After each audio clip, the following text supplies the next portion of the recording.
I'm in London. I'm not really quite sure what that's supposed to be, but this is Adam Neely's question and answer time, number 26. I'm here answering all of your questions about bass and music in general. So let's get started.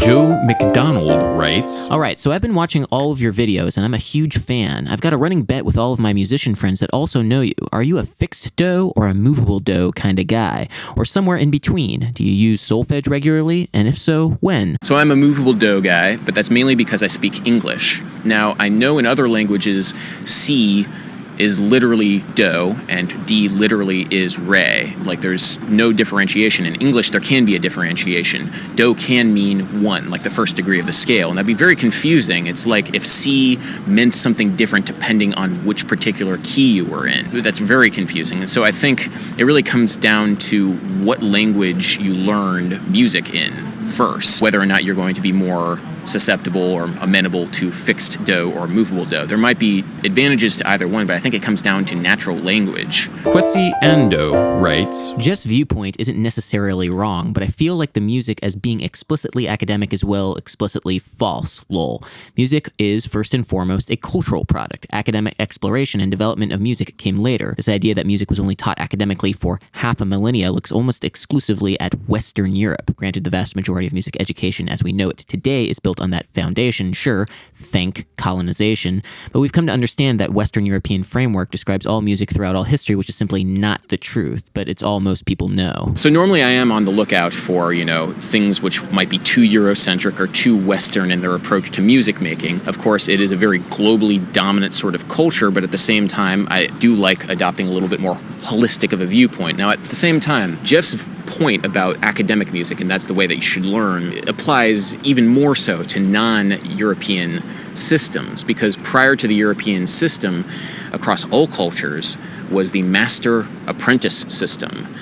Young students would go to a master practitioner of whatever particular musical art they wanted to learn, and they would study entirely from that master practitioner, and they would get all of the information that they needed to know about music from that one person. And that's across all cultures. That's not just European culture, that's Hindustani or Carnatic culture in India, or West African drumming, Japanese shakuhachi, like flute playing. It was always the case across many different cultures, and not just in music, but also in different trades like plumbing or carpentry or metalworking or sword making or blacksmithing or anything like that. And I think that sort of viewpoint on how music should be taught is kind of what Jeff is talking about. Personally, I'm not necessarily going to say whether or not this is good or bad for myself, but that, I think, is what Jeff was really getting at. Kurt Ralske writes, That part with the nasty comments drowning out Coltrane is really painful to watch. Maybe it was supposed to be funny, but all I could think about was how much misunderstanding Coltrane experienced in response to his achievements, and how bad that rejection must have felt for him. So I couldn't laugh. That joke missed the mark. Okay, so whenever you're consuming satire, it's important to know who the satirist is trying to satire. And think honestly, was I trying to satire John Coltrane? Absolutely not. I was not trying to punch down at the legacy of John Coltrane. I was trying to show how utterly dehumanizing those comments were that were left on the Knower video, and making a broader point to how the general public might react to something new and dissonant. My favorite things can be quite beautiful and quite profound in a very deep and meaningful way, but of course that wasn't necessarily the public's reaction in 1960 across the board. It was quite polarizing. And I think it's important to know that I'm not doing it just to be funny. Those comments were vile and disgusting, especially when you read them out loud. It's kind of viscerally jarring, right? I'm doing it to prove a point. And honestly, I think it's one of the things that I'm most proud of on my YouTube channel is that particular segment comparing Knower and John Coltrane, because of how strong a point it makes about how people initially react to something that might be new and potentially jarring. Ben N.M. writes, This is a very interesting topic. I think the difference is in medicine or law, we want a certain level of quality control, all doctors to be doing exactly the same thing, and for them to be fully trained in the most up-to-date form of their study so that they can provide the best service. However, I think music is not a service to the same extent. Yes, for function bands, for wedding bands, etc., the ability to give an accurate performance of a song is important, and transcribing by ear, ensemble skills, playing in time, and reading music are necessary skills. But if we do teach everyone music in exactly the same way, I feel it will result in a monoculture of musicians musicians who all think in the same way. I think something like the method suggested by Mick Goodrick in The Advancing Guitarist of trying all possibilities, example, instead of position playing on just one string, etc., may not be the most time effective, but will result in the most skilled, versatile, and creative musicians. Cate Frazier-N writes, Yet, in medicine and law, the same thing is filtered through the individual doctor or lawyer with the result that the levels of accuracy and effectiveness vary wildly. Fully trained means ongoing and engaged continual adult learning, and that is true for anyone who is interested in the quality of their product, brand, or service. I believe your use of the word service is much too literal and narrow, as music and music education serve in the areas of life where have not been taught to truly live, such as building community, mental and physical health, and transferring emotions too deep for understanding or words so these emotions don't become destructive to the individual or the other. Sorrow, joy, anger, sadness, passion, and desire. What deeper service and practical use is there? Disclaimer, Adam's mom here. So I just wanted to share my mom's comment because it pretty much parallels exactly what I would say, except a little bit more eloquently. You can see where I get a lot of my thought processes on music. So thanks, Mom. Howard Walker writes, Love your channel, crazy smart. I compare playing music to playing sports. Most of us enjoy a casual game of basketball with our friends. Nobody's going to the NBA, we're just enjoying the afternoon with a fun activity. Jeff needs to realize that most of us are not looking to become pros. I have been studying theory for a couple years now on my own, so I understand what he is saying. Some folks just want to crack a beer and jam with their buddies and not turn it into a lifelong journey. Yes, okay, so the message is not necessarily for people who just want to hang out and drink a few beers and noodle around on their bass. And that's fine. Not all messages have to pertain to everybody. This is definitely geared towards a much more professional, or at least semi-professional, crowd. And that's okay. It's not like Jeff's message is particularly condescending. It's just geared towards somebody else than the weekend warrior type. Kambhampaty writes, Adam, I would like a second opinion on this. I personally play classical guitar and I can fluently read and play in treble clef, but I also play bass for fun and I play it in my school's jazz band. My teacher for jazz band wants me to learn bass off of staff for better playing. Also, the pages with tab are 2 times as long. I would love to play bass of real notation, but I think I would confuse my reading for guitar. What do you think? I've made a lot of use of your videos for bass and music theory. I take theory as well, and I think you would be a good second opinion. Thank you. So in the beginning, it might be a little bit confusing, but at the same time, overall, it will greatly improve your reading overall, because when you're learning how to read, you're not learning clefs, really. You're learning shapes. You're learning distances between lines and spaces. What I mean by that is your brain is understanding the general shapes that you're seeing, and then you're applying whatever particular key you're playing in to your instrument. Over time, it becomes a lot more solidified if you can do something in both bass and treble clef. It also is pretty instrument specific. Like when I'm reading bass, I'm used to reading bass clef, but when I'm reading on guitar, I'm used to reading treble clef, and they feel like two different instruments that need two different clefs. And it makes a lot of logical sense in how you might apply one clef to one particular instrument. So don't worry about that. I would suggest just learning how to play and learning how to read bass clef on bass, because it will, in general, be enormously helpful overall. Pat writes, Seems more like a self-indulgent exercise in music theory than an actual form of artistic expression. But then again, as someone once said, learn everything you can, then forget about it and just play. That was the entire point in the second half of the Reharmonization video, where I was talking about using your ears in the application of these techniques, because that's all they are. They're techniques. They're building blocks for using music to create a particular sound and perhaps a particular kind of feeling. If I was to make a video about scales or chords, essentially it's the same thing. Scales and chords are building blocks for creating sounds, and using those building blocks and using those techniques to create something artistic. You use these things to artistically express yourself. I wasn't showing how to artistically express yourself necessarily. I was just showing you some cool things you could try in order to do that. Learning things is not self-indulgent. Self-indulgence comes when you completely ignore anything else besides the things that you immediately learned and used it specifically because you wanted to show how learned you were. Perhaps there will be people who watch that video and do that, but most of the time I like to try and think about things as, these are some fun toys that I can play with. How can I play with these things? Unblessed writes, So I don't know anything about music. You seem like you do. Do you think that there's any composition that's just bad/not music? That's a hell of a question. I really don't think that there's anything that purports to be music that's not music, and that's a really common rejoinder among a lot of people who aren't particularly musically inclined or musicians or anything like that. They'll call something, that's just noise, that's not music. And I'll ask them, of course, the question, well, what is music?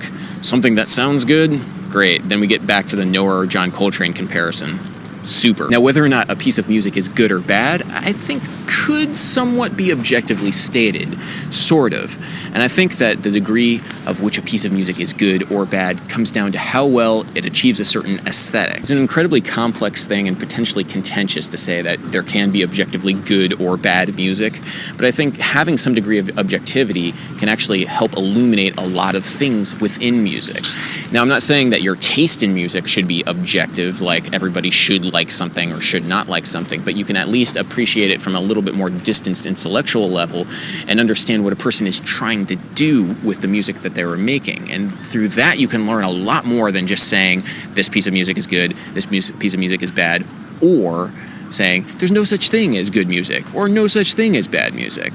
Both viewpoints, I think, are completely useless when you're trying to understand more and, try to learn more. Learning is cool. Lotus Eater Machine writes, I definitely like the new mix and the concept overall, but a question for your inevitable next Q&A. Have you ever faced judgment from other musicians because of preferring one technique for an instrument over another? For example, when I was back in high school, the drummer and bassist in my band insisted that real bassists played with their fingers only, and that I was a poser for using a pick at the time. It was mostly because I was new to the instrument and carried over from what I was familiar with from guitar. Might I suggest my video, How to Play Bass for Guitarists? I've since improved in playing bass fingerstyle, but I still prefer using a pick for longer, high-intensity gigs because my fingers don't callus, just blister. So yeah, ever had someone look down upon you for a preferred technique, and do you encounter that sort of attitude often in your professional gigging? You'll get a lot of heat, of course, as a bass player if you choose to play with a pick, because most bass players play with fingers for a couple reasons. I'll get to that in a second. But, the thing that you can do to shut, jazz, funk elitists up real quick is show them videos of Adam Cody Wright or Bobby Vega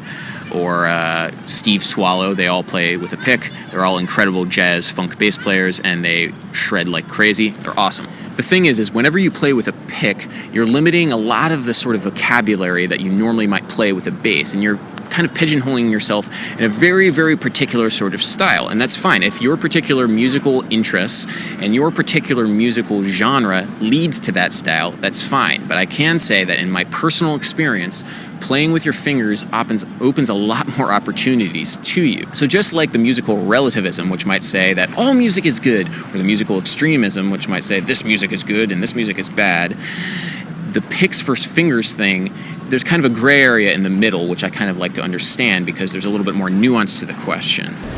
Oh, hey, scene change. Here we go, more questions. Oliver Mansell writes, I'm curious as to know how historians would have known how a Baroque musician tuned their instruments when regarding to hertz. The technology wasn't invented back then, from my understanding, unless it's something to do with the pitch of the instruments used in that time.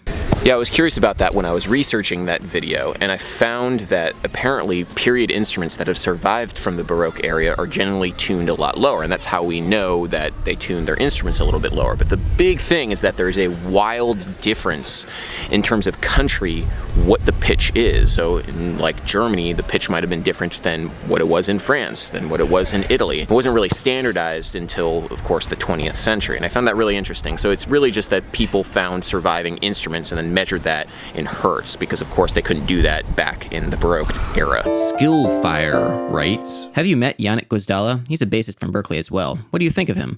Also, what do you think of his bass vlogging YT channel? Man, yeah, I'm a huge fan of Janek and have been for a while, and his new bass vlog thing is just kind of a cherry on the top. He's really great at sharing his knowledge, and he's a f***ing killer player. So if you haven't checked out his vlog, please do. It's great. Yeah, Janek Gwizdala. Marijan81Do writes, yes, the video I've been waiting for ever since I found your beautiful channel. Trying to emphasize the amount of longing and not the duration of the wait. Smiley face. And boy, did you deliver. This really makes me wonder why at some point we stop hearing music and only experience noise, and if/how this can change. Do you ever plan to go at that difficult subject? Yeah, when do you experience music as noise? It's a good question, and I think that a good analogy would be when you first experienced Shakespeare for English speakers in primary school, in middle school or early high school. When you first read it, it's incredibly dense and boring, and you don't really understand what's going on. You don't get the wordplay. The language is too flowery, and it just goes over your head, and your eyes glaze over. But when you come back to it as an adult, having experienced the English language for a lot longer and now you understand a lot more of the references, and now you understand a lot more how the poetry is supposed to sound. When you reapproach Shakespeare with that sort of knowledge, that sort of background knowledge, and that sort of experience, it becomes a lot more of a profound experience. You realize how good a writer he was, and I think that's a great analogy when you compare it to music, because a lot of the time when somebody first approaches something super dense, they don't quite understand it. But when you approach a lot of dense music and you try and understand it, over time your ears become accustomed to it and you can understand it for what it is and not necessarily be put off by how dense it sounds. Limitless writes, Kinda a cool note, you can actually lower your talking voice an octave using subharmonics. That's how octaver technique, such as that seen in Russian Orthodox music or as heard in basso profundo parts.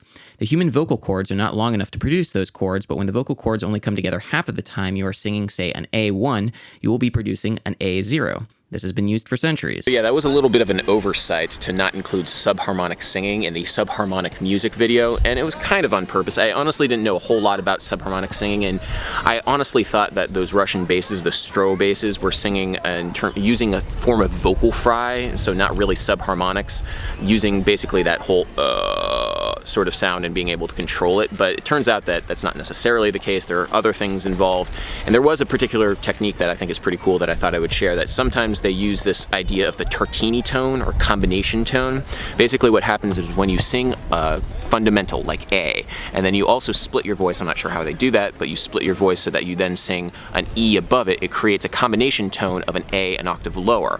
So if A equals 440 hertz and E equals 660 hertz, the difference between 660 and 440 is 220 hertz, and there's a way of isolating that lower 220 hertz so that it sounds like it's an octave lower. A equals 440, but it also equals 220, the combination between A and E, and so then you get this beautiful combination tone that's an octave lower. There's the same concept applies to a lot of organs, like pipe organs. They're able to create lower pitches than technically should be sounded by combining different stops in a certain way.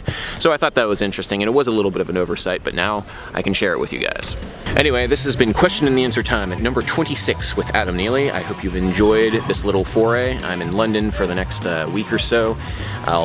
If you follow me on Facebook, I'll post where I am. I'm playing around a couple times. I'm hanging out at various jam sessions like Ronnie Scott's and other places. It's a cool town, and I'm enjoying myself. If you enjoy what I do, please comment, please like, and please subscribe. Please also consider hitting that ringy button so that you're notified for whenever a new video comes out. It's pretty much always going to be Monday, and I hope to be continuing to do this for a long time, and the people that are going to help me do this are definitely my patrons. So thank you so much for my patrons, these guys below. It's through their support that I'm able to do these videos week after week. Yeah, so thanks guys for watching, and until next time, let's get the, God, this mic is, give some more time for the patron scroll. Okay, here we go. Bass.